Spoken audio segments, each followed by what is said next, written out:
true is because I was preparing so hard for this lecture and just walking and practicing that I broke my foot.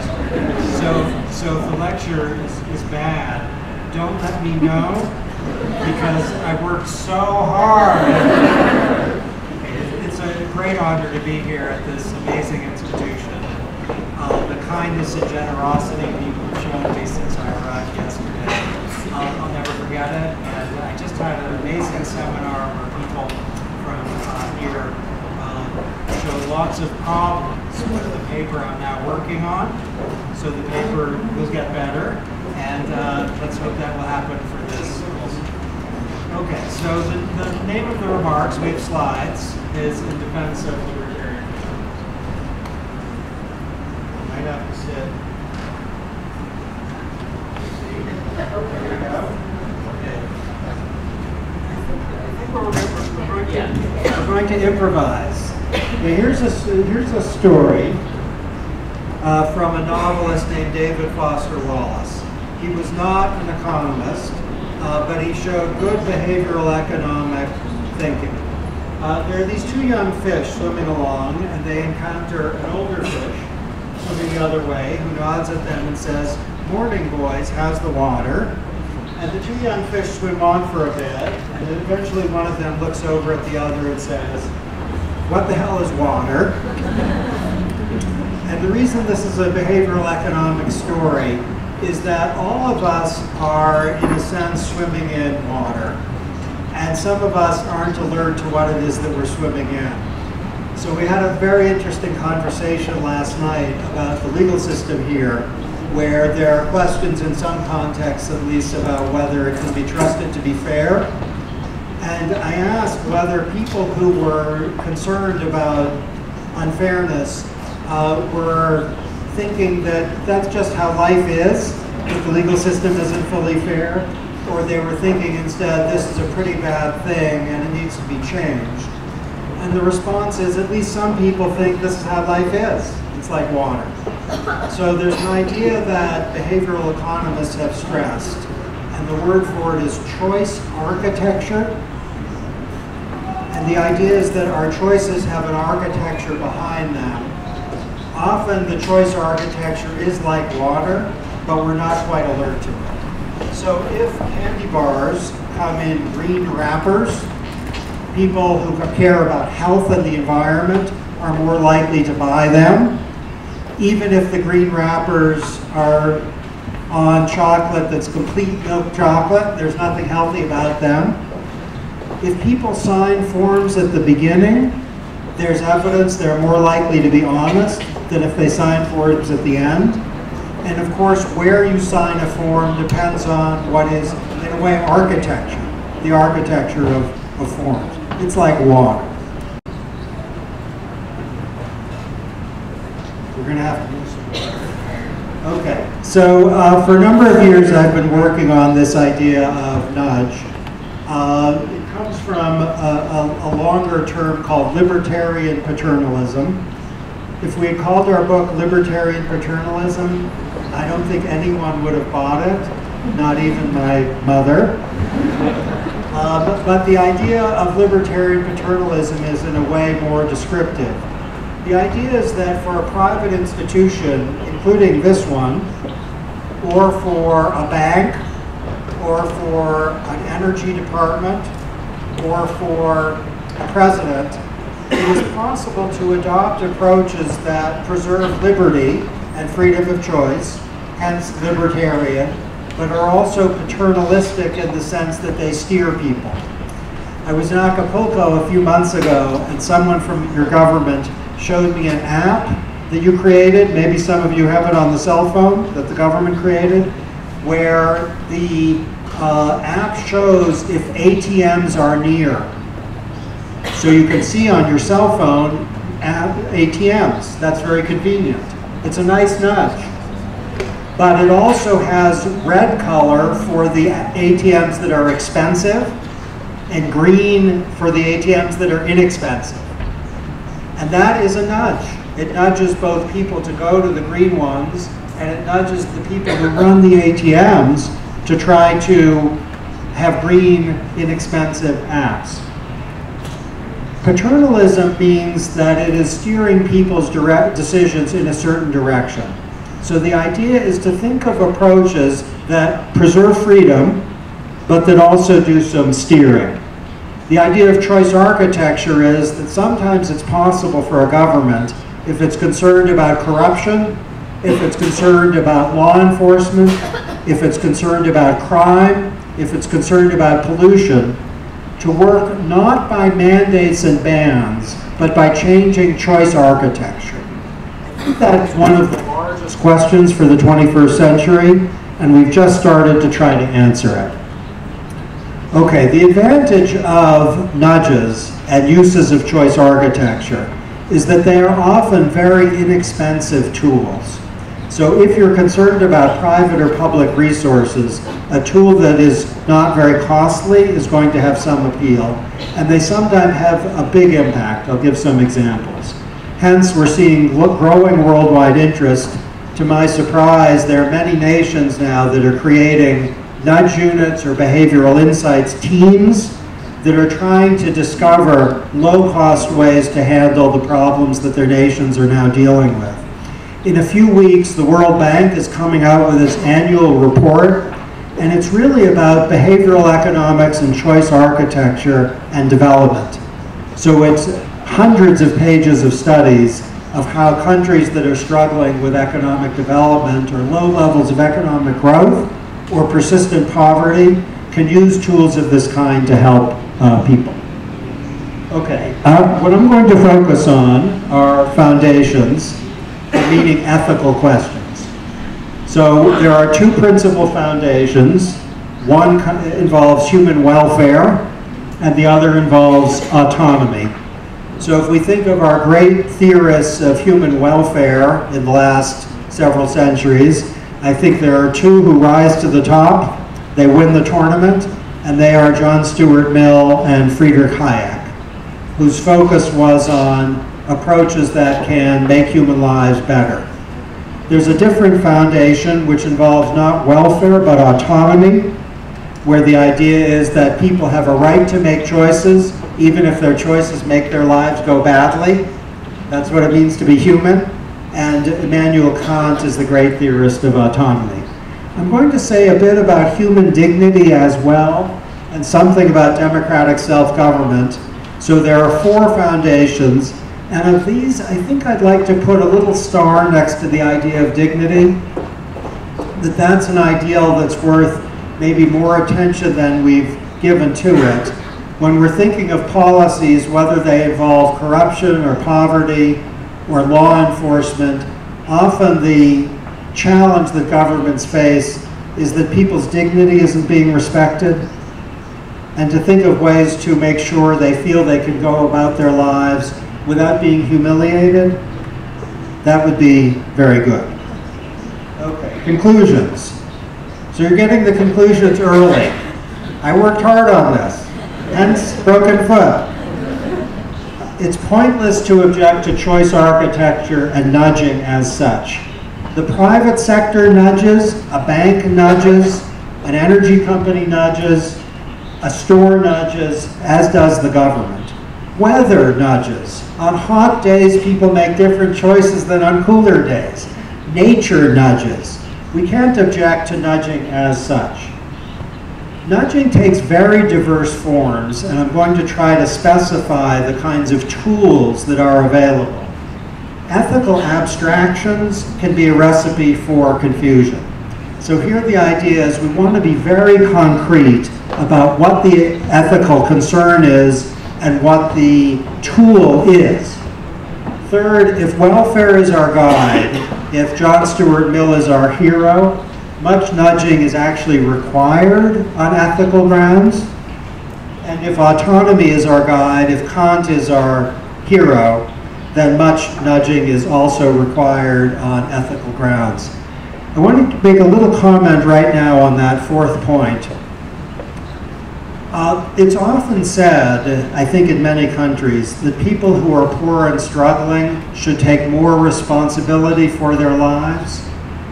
it's often thought the problem that poor people face is that they aren't being responsible for their lives.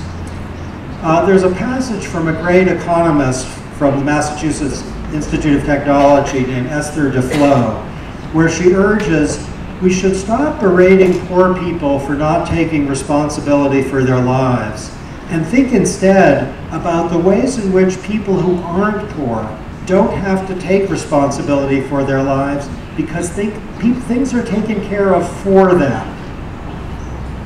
The idea is, if you are doing well in a place that's operating well, if you do nothing, you're on the right track. For poor people or people under difficult conditions, if they do nothing, they are on the wrong track. Now this is abstract, but if you think about wealthy communities in Mexico, the air is pretty clean, isn't it? That if people want to get a doctor, they can, they know how. The water is safe to drink. The level of crime isn't that high. There are a lot of things that are taken care of for you. You don't have to think about them. But poor people under difficult conditions, they have to think about what happens if my child gets sick, what happens if the food is unsafe, what happens if a criminal is coming toward me. They don't have good answers to those questions, which is to say that much nudging, which can make it so that people don't have to take so much responsibility, that it's taken care of for them, promotes autonomy rather than reducing it. Okay, here is an effort to be more specific about nudges. Default rules are a very important nudge. What happens if you do nothing? So computers have a setting for printing, single-sided or double-sided. You probably know what your printer has as the default setting, single-sided or double-sided. It turns out that one very good way to save money, and it's good for the environment too, is to shift the default setting from single-sided to double-sided. In fact, that simple nudge has a larger effect in decreasing paper use than a 10% tax on paper use. Education, to tell people don't use so much paper, has essentially no effect on paper use, but a change in the default setting has a very large effect on paper use. We had a little conference at the White House a few years ago where we said to about 300 people who were coming to our conference, it was on open government, that the default lunch is going to be bean sprout sandwiches. That's what you're going to get unless you indicate some other preference. Now, no one likes bean sprout sandwiches. We also said it would be bean sprout sandwiches with soy cheese. People really don't like bean sprout sandwiches with soy cheese. We said if you want another kind of lunch, you're welcome to have it, but you have to indicate your preference. Very few people change their preferences. They came in with bean sprout as the default sandwich. When they got there, were very upset to hear they were going to have a bean sprout sandwich with soy cheese. Now, we were not cruel. We gave them a better tasting lunch, but it shows the default really matters. And if you think about your employer, your government institutions, your bank, there are default settings everywhere. You can change them if you want to, often, but frequently people don't change them. They really matter. Simplification is a great nudge. I heard yesterday about areas where regulations in Mexico are just too complicated for people to understand, so they don't comply with them. That's a problem in the United States also. The thing I heard most from regulated people in the United States was, make things simpler so we can understand it. We will understand it. We will comply if we can understand. We can't understand. Simplification is a great nudge. If you give people information, or if you disclose things to people, you can have a big impact on their behavior. That app that shows you where the ATMs are and whether they're green or red, more banks, I'm told, have green ATMs because they don't want to have the red ones, which are a little embarrassing.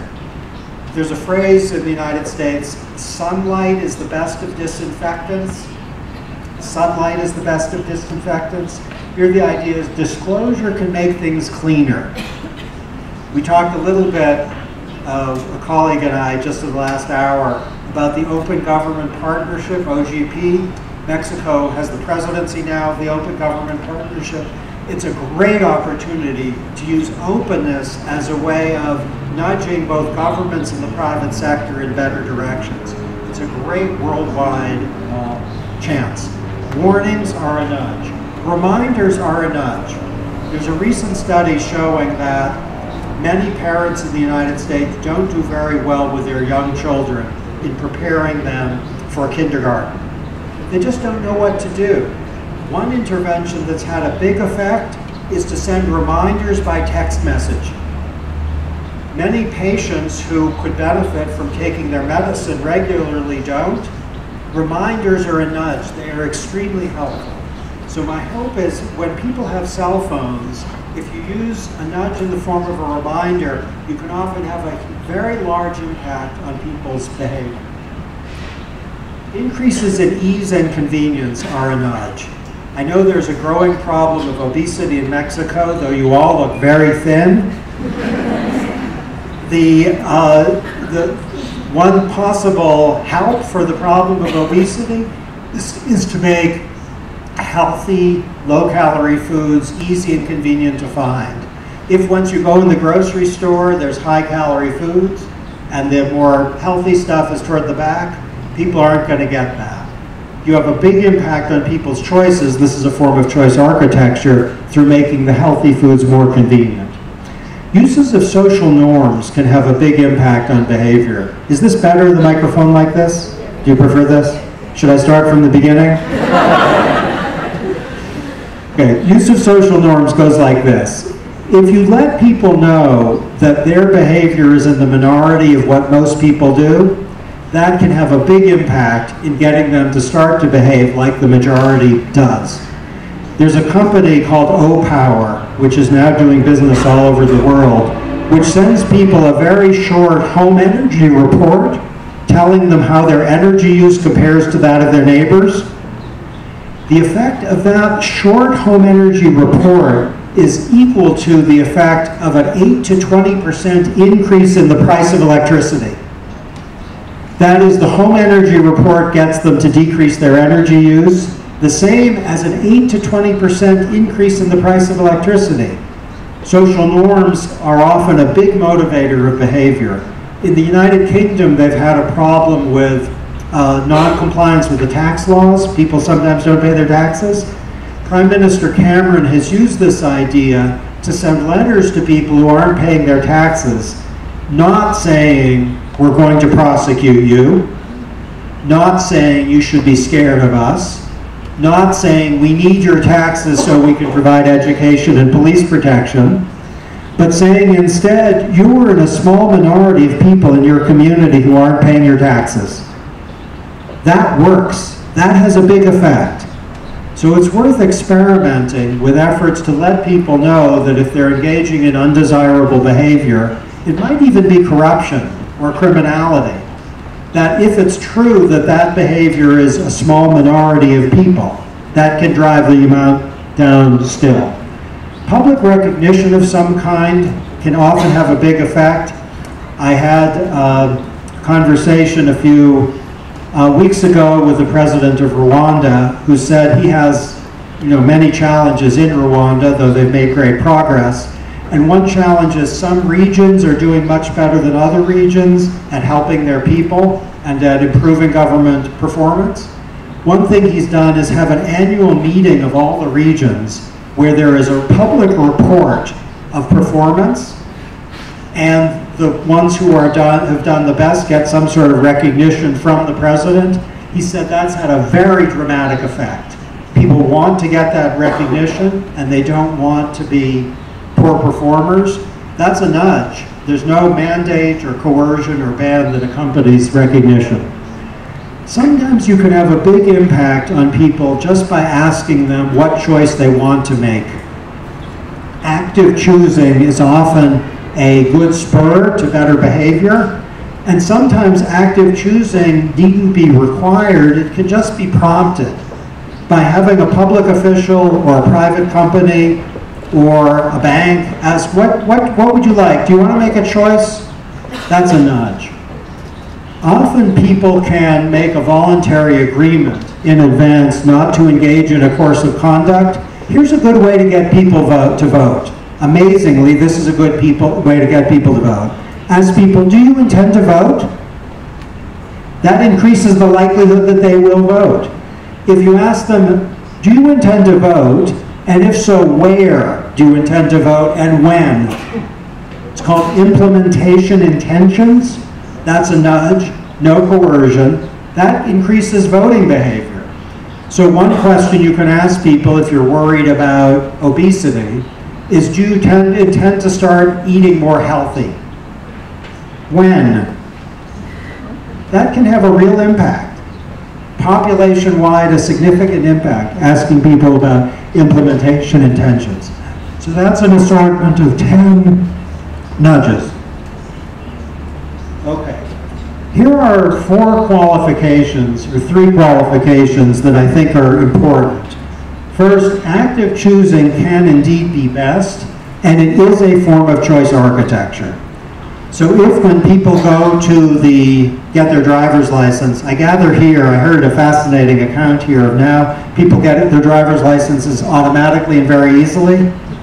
So the question is, where is there a domain where people have to engage with the government to get something? If they can be asked, what do you want? That can often be highly desirable as a way of respecting individual dignity.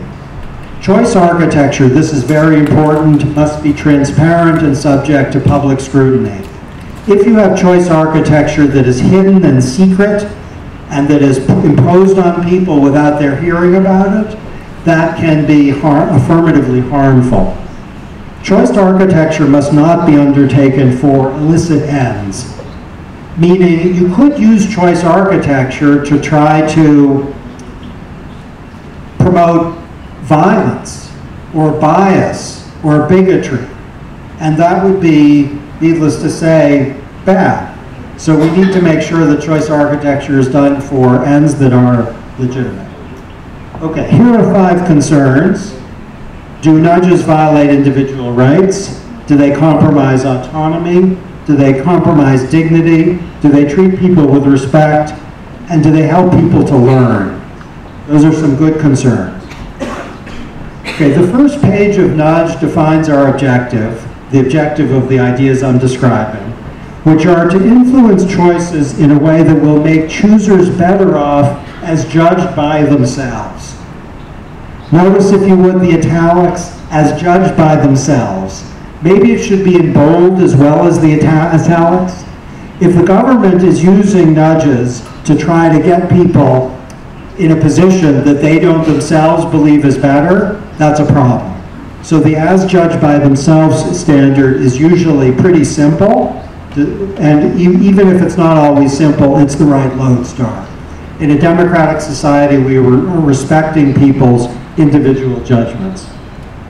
Okay, any website nudges. Whatever you see first is likely to draw the eye, and if it's bigger, it's likely to draw the eye as well. A cafeteria or an electronics store has a bunch of nudges in it.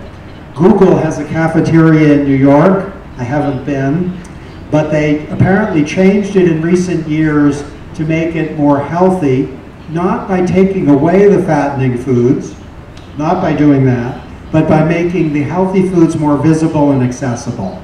A cafeteria inevitably highlights some things and not others.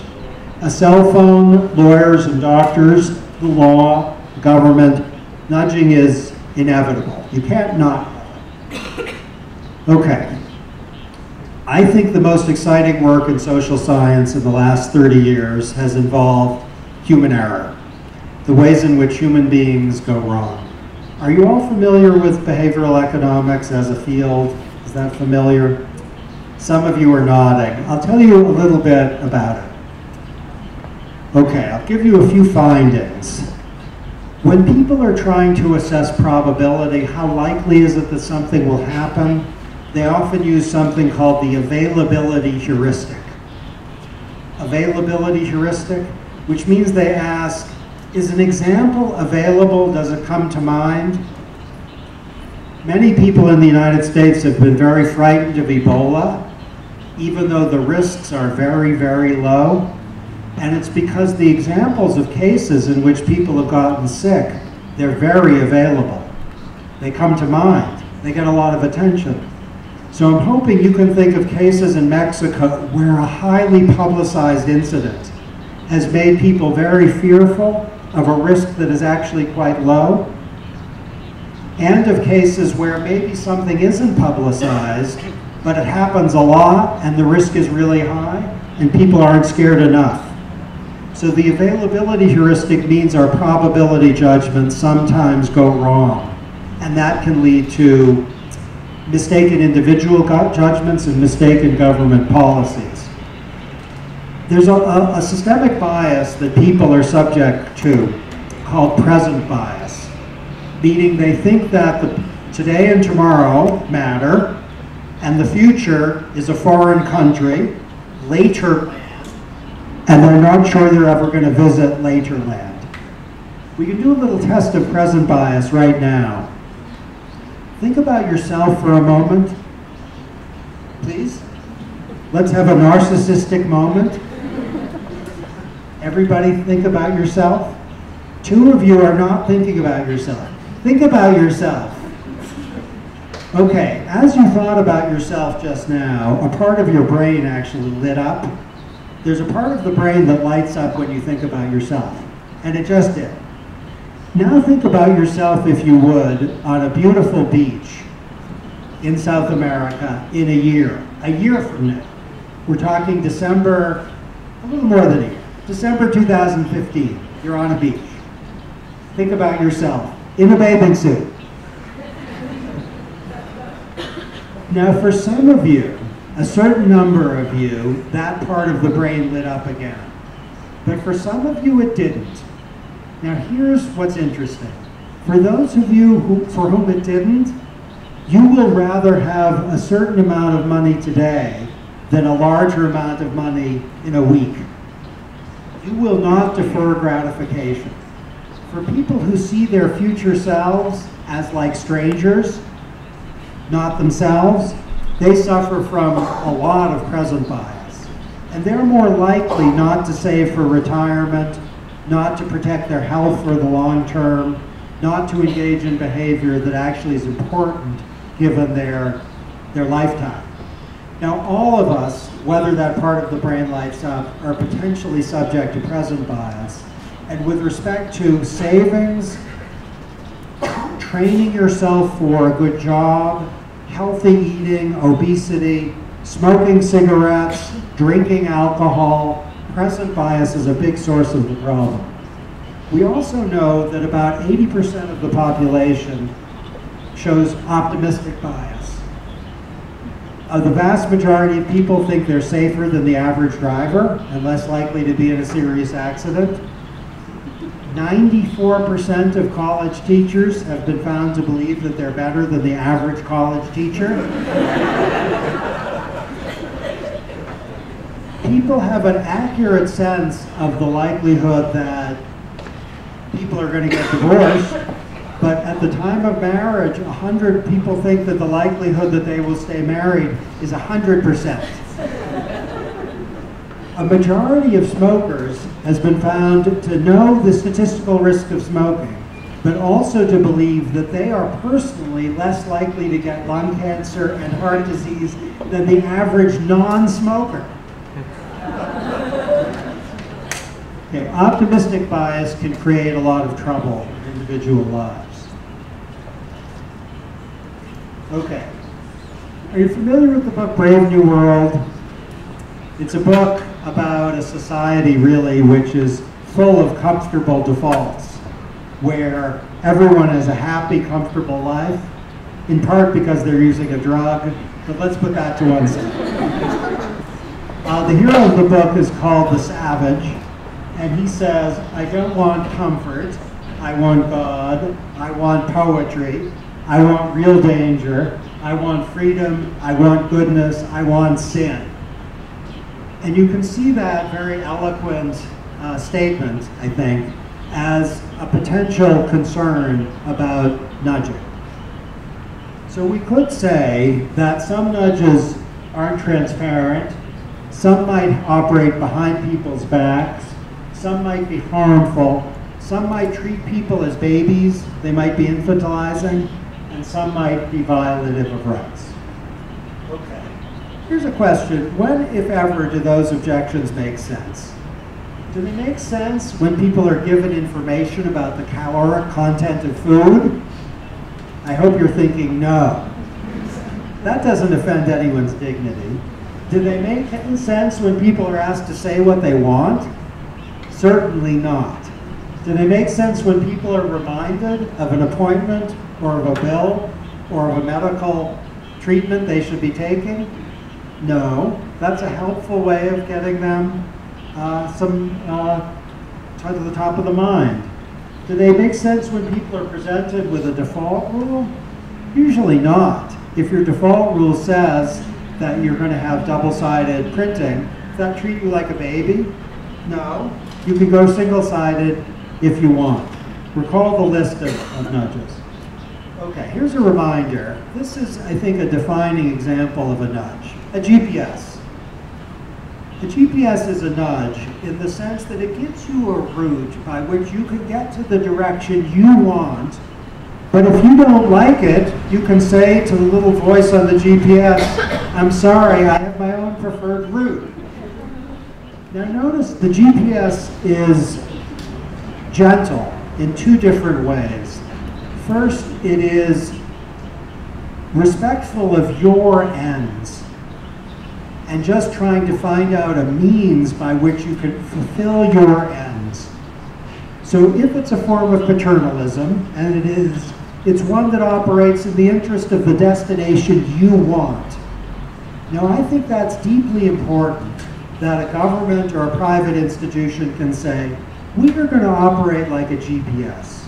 We're not going to tell you where to go. We're going to give you a direction that you can chart out to get where you want. It's gentle first in the sense that it's trying to figure out the best means for you to achieve your ends. It's gentle also in the sense that it's soft rather than hard. It's soft in the sense that you can say, no, I'm sorry, I want the scenic way, or I want a long way. I'm not very busy today. I like driving. So you can reject it. It's not coercive, and it's means-oriented. This is my only scandalous slide. I'm a visitor in your country, so I think I'm glad I have only one scandalous slide. The men will recognize this. For the women, if you've never seen one before, this is a urinal. But it's not just any urinal. This is a very important urinal. This is a urinal of historic significance. This is the urinal in the Netherlands airport, and it painted a fly. The people who run the airport painted a fly in the airport. They did that because they had a problem of spillage. And they believed that if they put a fly there, their problem would be reduced. And they're correct. Apparently, when men see the fly, we can't help but aim at it. And the result was to reduce spillage by 44 to 70%. Now, the problem of spillage in an airport isn't the worst problem that a society can face, though this is now very popular. I noticed in New York they now have flies in the urinals. But it tells a larger lesson, that if you can attract people's attention and make something salient, you can often have a big impact. Even in cases in which the stakes are much higher, whether the issue involves compliance with the law, which this is not that far from, or behavior that is in the interest of a consumer. Have you heard of the study involving the invisible gorilla? Some of you have. I'll tell you, for those of you who haven't, I'll tell you about the study. I think it's full of implications. The invisible gorilla study, which you can find on YouTube, you see people passing a basketball, and you are asked to count the number of passes. It's hard. There are a lot of passes. When I took the experiment, it's about a 90-second video. I lost track after about 45 seconds. I tried. I was in a group of Harvard faculty. We all failed, but we did our best.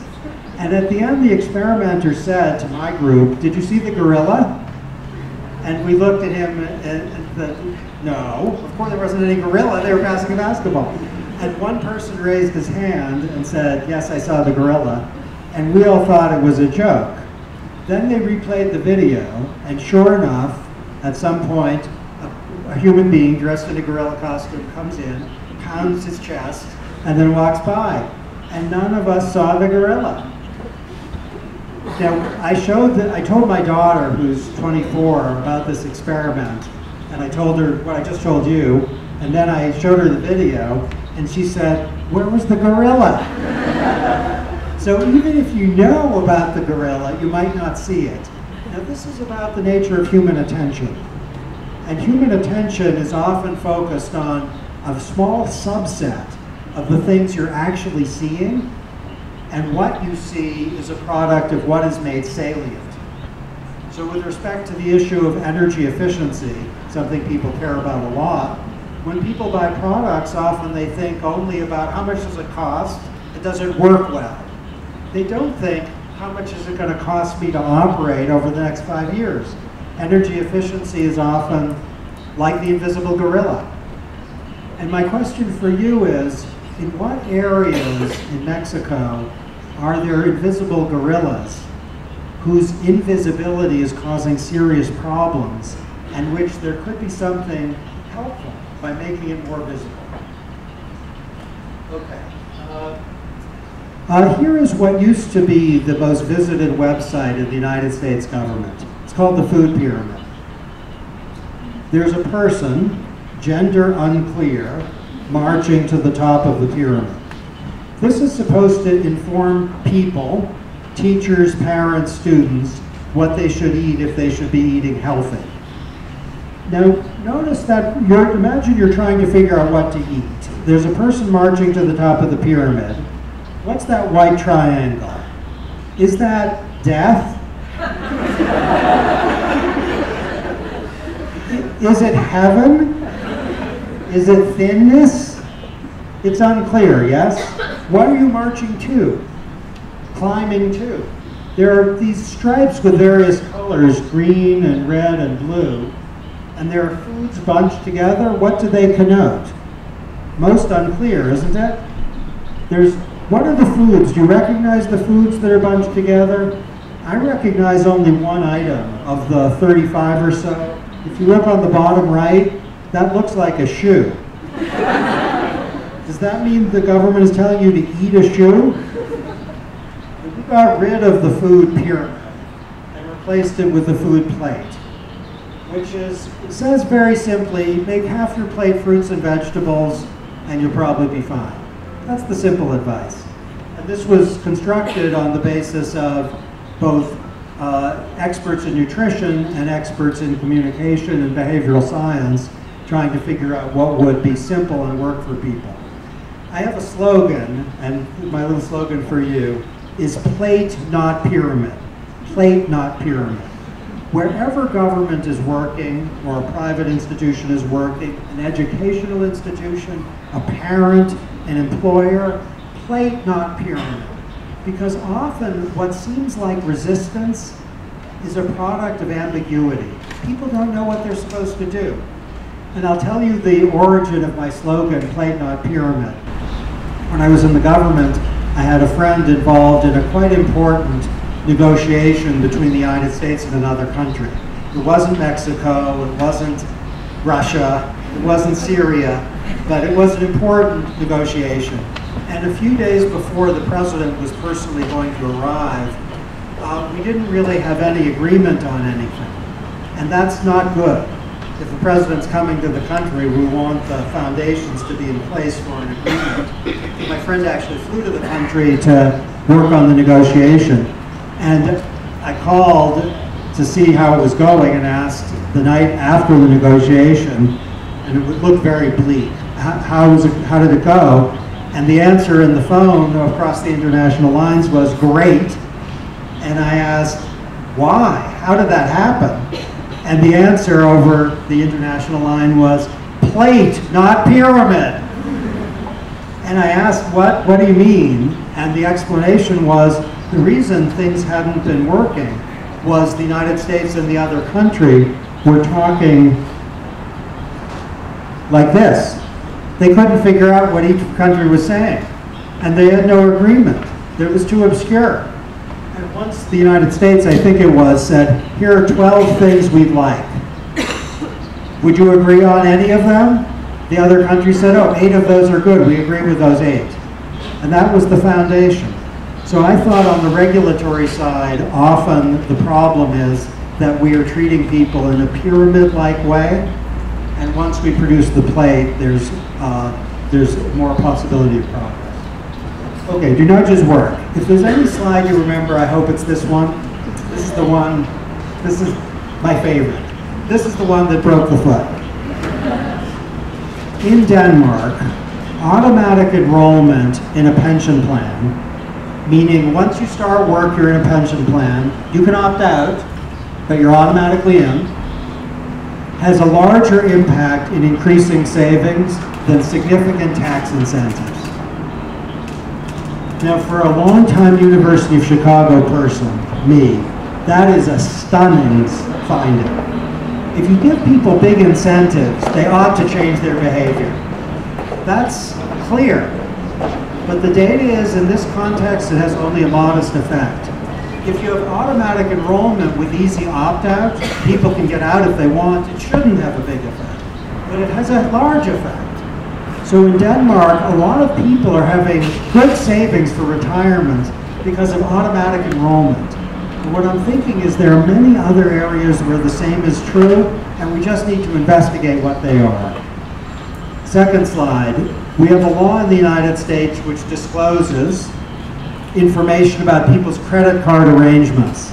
It says if you're going to have a late fee, what it is, what your overuse fee will be. It gives you a lot of information. That's helped to save American consumers $20 billion annually. It's a massively successful law. I mentioned the home energy report, which uses social norms. I'll give you one other example from education. People can get financial aid to go to college, but to get financial aid, you have to fill out a form. The form is complicated. It has many pages. We now know that if you simplify the form, you can have the same impact in getting people to go to college that you have if you increase the subsidy per student by several $1,000s. Simplifying the form has the same impact as a several $1,000 increase in the subsidy. Of course, simplifying the form's better. It doesn't cost the taxpayers money. These are 4 highly successful sets of measures. Okay. Poor children in the United States are supposed to get free lunches and breakfasts, but they often don't because their families don't sign them up. Their families don't sign them up because they are scared of the government, because they are confused by the form, but because they are busy, because their lives are full of serious challenges, and filling out a government form isn't a high priority. That's a problem, that their children aren't getting free meals. What we did was to say, we're just going to say, if we know the kids are eligible, we're going to certify them directly. They don't have to fill out the forms. Just changing the default. They're automatically in. And that's contributing to a situation in which 12 million children are enjoying food that they're entitled to. Because of various changes in the interest rates, people have been able to refinance mortgages in the United States and save a lot of money. People have lost billions of dollars because they don't refinance their mortgages, and it's because it's complicated to do it. In Australia, they have a problem with available blood for blood donation. It turns out that For every 20 minutes an extra time people have to wait to give their blood, there's an increased likelihood they won't come back and give blood. And the result of the waiting time, which is a form of complexity, is a 14% reduction in the available blood for people in Australia. I hope that's not a problem here, but it suggests that a nudge in the favor of reduced waiting time can have big public health benefits. Okay. It is true that paternalism is not everyone's favorite word. So I think all I want to say is that often there's no neutral way to proceed, and that the word navigability, I wish there were a simpler word for navigability, is maybe a better word than libertarian paternalism. So one big goal should be to try to find ways to make life more navigable for people. If we care about welfare, then making life more navigable is often great on welfare grounds. Life would not be better without a GPS. And if we care about autonomy, life is more autonomous with a GPS because it helps people get to where they want to go. Okay, it is true that some nudges can be manipulative, and that's a serious problem. We shouldn't have any untransparent and hidden nudges. They should all be subject to public scrutiny. Okay, here are a few empirical notes about nudges. It turns out that we know people seem to object to nudges when they don't like them on their merits. They don't object because they are nudges. So if you have a nudge that nudges people in favor of religious hatred, most people are going to hate that. And that's good, because religious hatred is bad. But if you have a nudge that nudges people in favor of saving more for retirement, or of doing something to help themselves end out of poverty, people tend to like that quite a bit. Okay, dignity is a very serious ideal, a really important ideal. But warnings and GPSs and reminders aren't going to compromise dignity. It is true that learning is often very important, and if we care about dignity, we will often want to ask people to make choices for themselves. That's the right way to go. That's just to suggest that a choice architect often has a very good judgment to make. Do we go with the default rule, or do we go with active choosing? And if you think about dignity, you might go for active choosing. That might be good. Okay. Who is the choice architect? Many people. They are parents, teachers, bosses, providers of energies, stores, or governments. And it's very important to constrain them to make sure they do the right thing. The two big safeguards are competitive markets and a well-functioning democracy. So to use competition as a check on bad nudges, and to use democracy as a safeguard, that's indispensable. Okay, I think I want to end by just 2 points. What is the most precious commodity that members of the human species have? What's the most precious thing we have? What's a commodity that Hayek and Mill, our great heroes, did not sufficiently consider? It's tempting to respond, and I think you're fearful that I'm going to say love. Then we'd all feel that's kind of disgusting. It's true. But that's not my answer. The most precious commodity is time. And the point of increasing navigability and making things easier for people is in part to give people more time to devote to their own concern. Final question. Is the one thing that public officials, lawyers, doctors, and critics of nudges most often neglect? What's the one thing that governments, I think, pay too little attention to when they're trying to figure out what to do with respect to security, corruption, law enforcement, poverty? What's the one issue they need to put their mind on most that they don't? Peace of mind.